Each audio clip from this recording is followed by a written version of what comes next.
Halo Smoners, selamat datang di Podcast For You. Berkarya, berbagi, menginspirasi.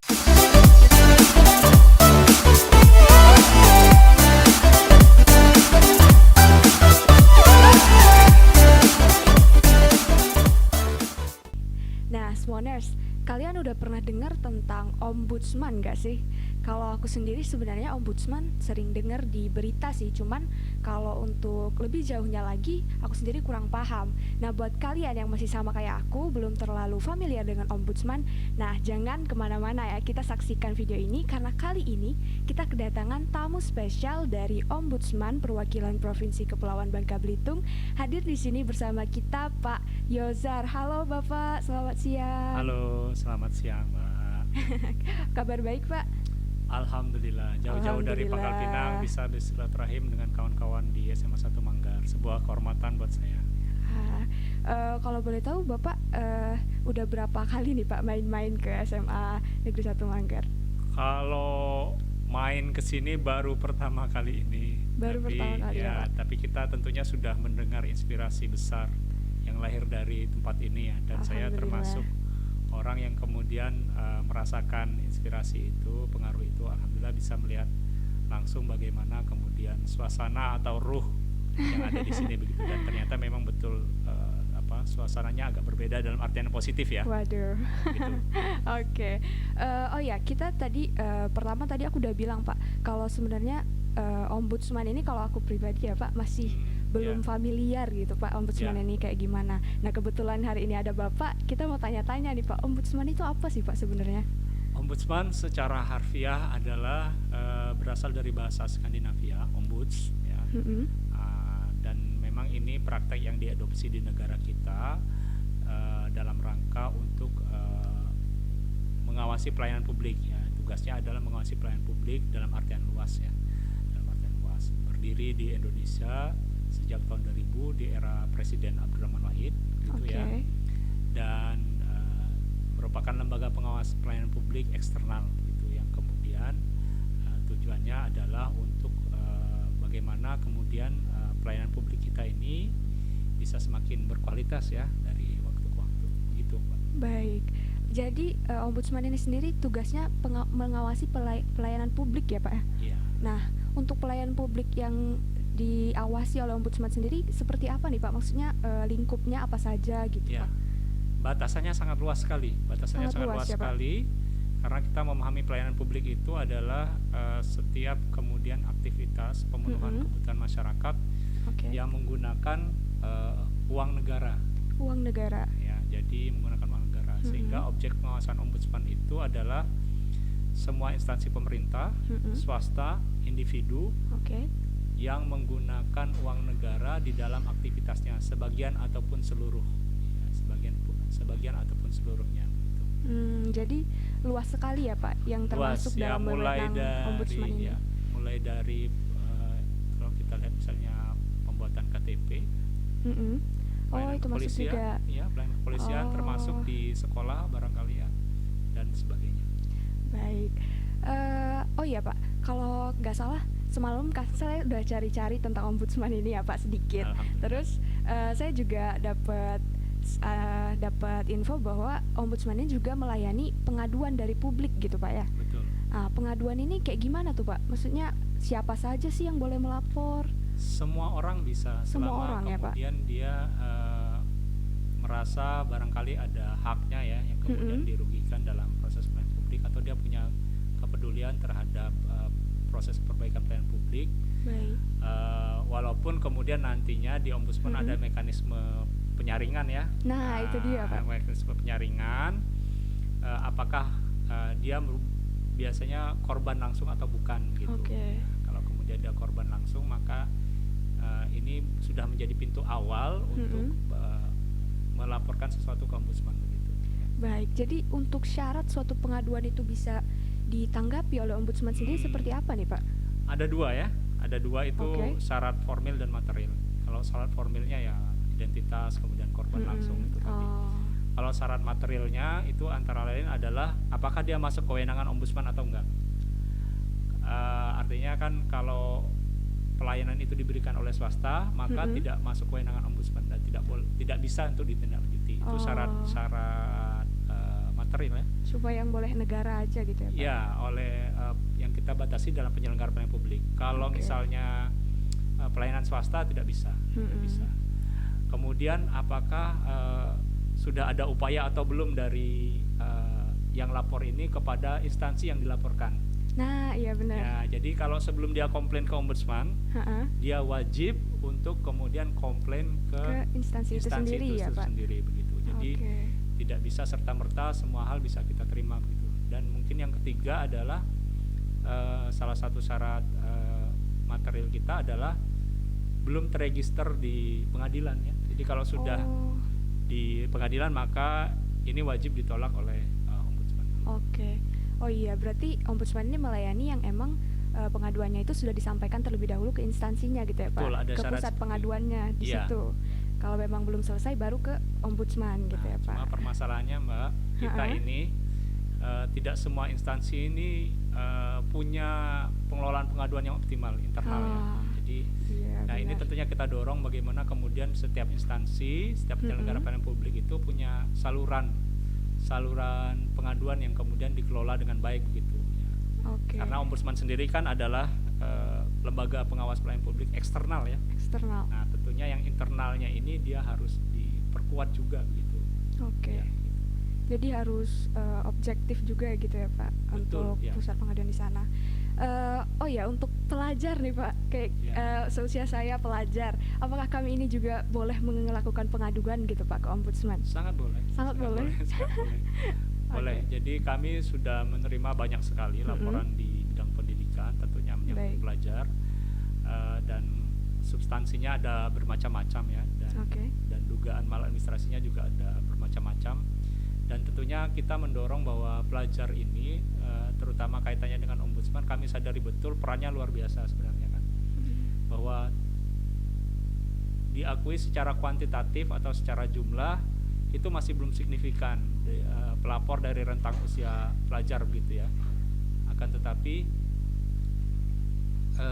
bukan berarti tidak ada masalah sebenarnya kan. Iya, Ya, benar. keresahan kita terkait dengan pelayanan publik di tingkat pelajar itu mungkin bisa jadi berbeda dengan orang yang dalam usia yang rentang usia yang lebih tua begitu kan. Iya. Dan itu sebenarnya juga menjadi hak bagi para pelajar untuk kemudian menyuarakan suaranya begitu dan keresahannya begitu.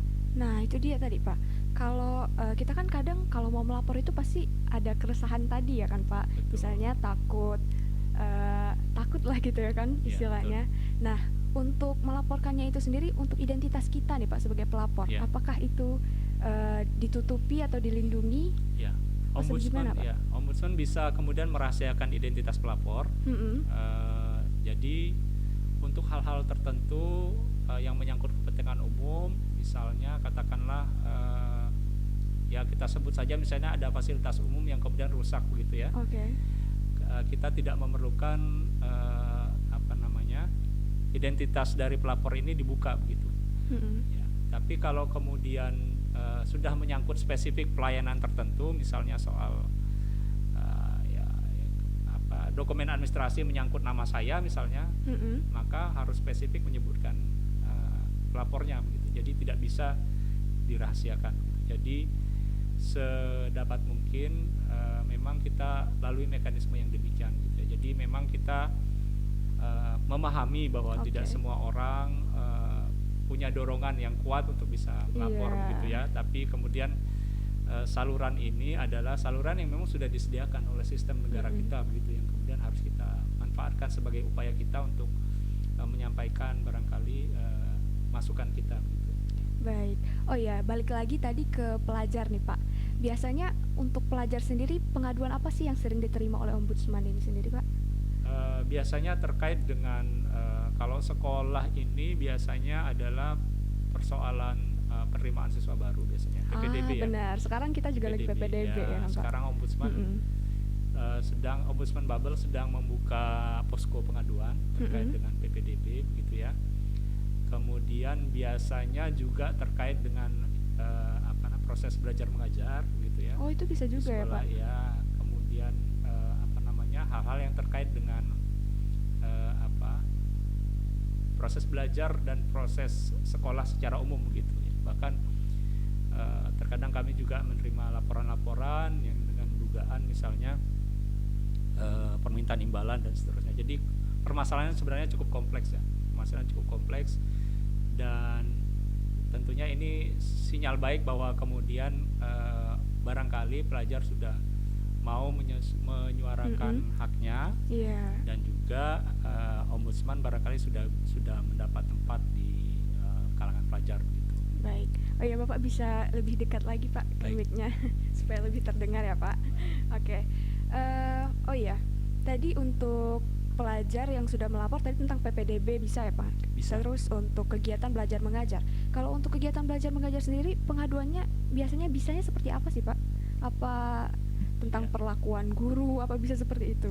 Ya, jadi kita kan ada 10 maladministrasi yang nanti kita akan kategorikan. Pertama mulai dari penundaan berlarut, kemudian diskriminasi, konflik kepentingan, kemudian tidak memberikan pelayanan, permintaan imbalan, perbuatan tidak patut, dan seterusnya. Jadi nanti barangkali adik-adik bisa kemudian mengidentifikasi sendiri begitu. Oh, permasalahannya ada di mana? Oh, saya tidak menerima pelayanan misalnya. Oh, saya misalnya diminta uang tanpa ada dasar begitu misalnya. Ya, tanpa ada dasar. Walaupun tentunya kita memahami bahwa tidak semua hal harus diselesaikan oleh ombudsman begitu kan. Dan kita dorong bagaimana pihak sekolah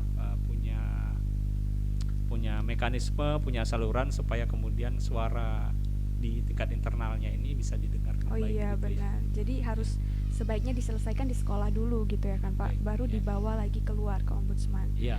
Oke. Oh ya, kalau ombudsman sendiri untuk pengaduan, kalau sudah menerima pengaduan ini ya Pak, nanti prosesnya seperti apa Pak? Apa ada investigasi terlebih dahulu atau seperti apa Pak?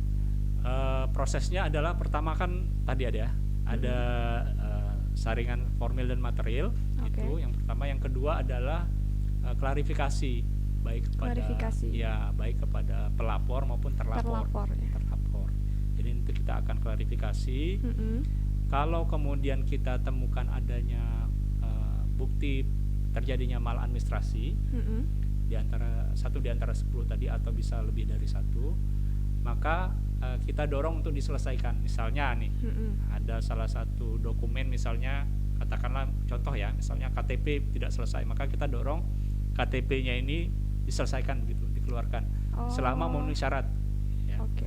Bagaimana kemudian kalau tidak diselesaikan, ya, tidak bisa diselesaikan dalam tahap pemeriksaan, maka bentuknya yang bisa kita lakukan adalah tindakan korektif namanya. Korektif seperti apa Pak? Tindakan korektif itu adalah berbentuk rekomendasi atau saran dari ombudsman atau kemudian catatan tertulis dari ombudsman agar kemudian atasan yang bersangkutan, yang terlapor itu tadi, itu kemudian melakukan tindakan tertentu misalnya atau kemudian kita dorong untuk melakukan tindakan penyelesaian yang kita inginkan gitu. Misalnya kami pernah mendapatkan laporan misalnya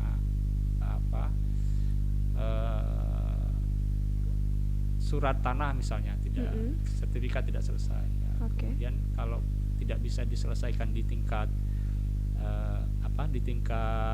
penyelesaian pemeriksaan laporan, maka kita keluarkan tindakan korektifnya begitu. Bagaimana kalau tindakan korektifnya tidak diselesaikan? Maka ini akan diselesaikan di salah satu mekanisme yang disebut dengan resolusi dan monitoring. Gimana tuh Pak? Ini ditangani oleh Ombudsman RI ya, Ombudsman pusat ya, dari Jakarta. Kalau tidak dilaksanakan juga gimana? Nah, itu akan nanti ke rekomendasi ke Presiden dan DPR RI.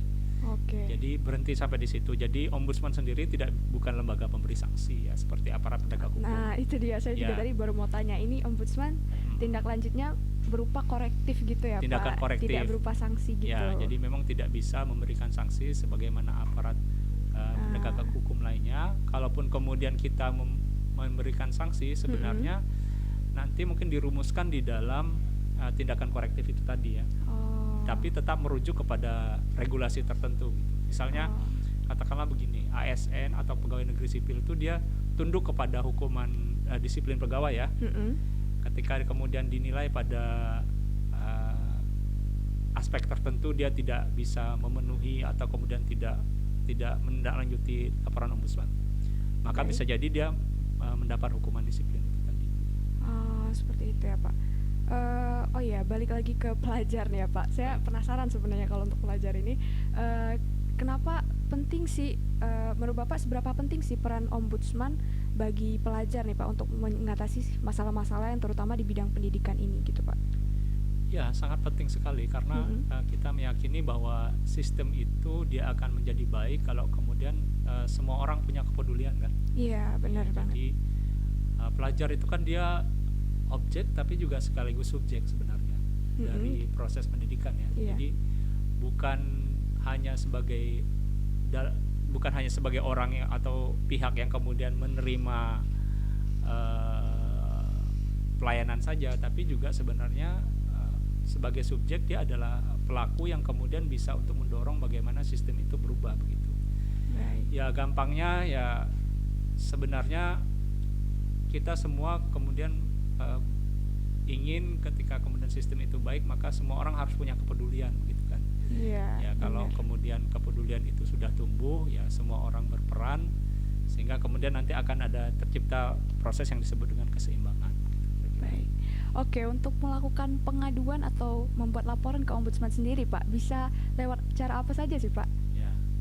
Pertama bisa datang langsung, tapi kalau dari Manggar ke Pangkal Pinang mungkin terlalu jauh. Jauh ya.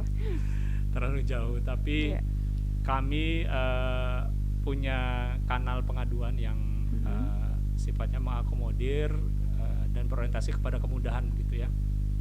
Ada WhatsApp kita 0811 973 3737. Catat ya teman-teman. 973 3737 ya.